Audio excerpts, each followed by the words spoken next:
Has an auxiliary handle, so it's pretty comfortable to use. And made a couple passes on it, and it was like brand new stainless when it was done. Hey, what's up? Barnaby here. You want to know more about the Fine Pipe Sander set?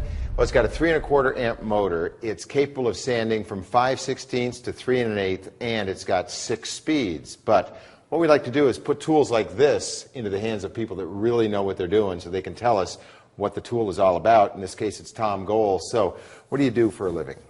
I'm a welder fabricator. I have a shop downtown Grand Rapids called 120C Welding and Fabricating. Okay, so what sort of things do you weld up? It's mostly just general fabrication, parts and pieces for industry and things that you would never see, you know. Okay, so when we put this tool into your hands, tell us about how it all went for you. I mean, it's a pretty specialized tool. Yeah, it really is, and it's something that I knew existed but had never actually used one. Mm-hmm. But the moment I got it, I just took it out, and it was obvious how it runs. It has emery. It also has Scotch-Brite attachments. You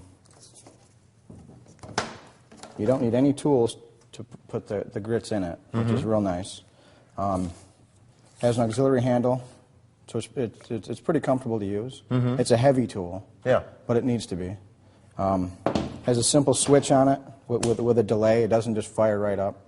So when you turn it on, it hesitates for a second, and then the motor engages. Okay, so that's billed as a bit of a safety switch. Yeah, and it's also, if it had a trigger, you'd be stuck with your hand in one spot all the time. Okay. So there was some thought into who's going to use it. Right, and what did you use it for? I used it on, initially, just some cold roll steel pipe that was in the rack that was rusty, and we clamped it up and put some 120 grit, and made a couple passes on it, and it was like brand new stainless when it was done. Yeah, how would you have done it previously?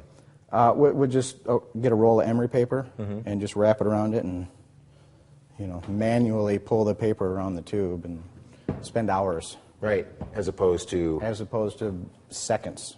Wow. Yeah. Yeah. Learning curve with it? I didn't have a learning curve with it. I started grabbing things off the rack. I grabbed a motorcycle tank that had lots of large radiuses on it. And it was rusty, had been stripped of paint. Started hitting the radiuses with that, and I brought it down to bare metal, and it was really nice. I did some fork legs from a motorcycle that were very old, that needed that same, polishing, and it was clean, new aluminum in seconds. Wow! So it'll take the nasty stuff off, but it'll also put a nice finish on it. It'll put a nice finish, yeah. Yeah. 6 speeds. Did that come into play for you? It did, but I didn't. I think the slower speeds, maybe for the heavier grime, or maybe if you join a tube and it's welded, you're going to put a heavier grit paper in it, turn the speed down, and actually grind that weld down. Yeah. And then go to a higher grit paper and turn the speed up and get more of a polish to it. So. Did it come with any extra sandpaper or the bright? The box was filled with it. Yeah? Yeah. Wow, all this came with it. All of that, yeah. Had 4 rolls of emery.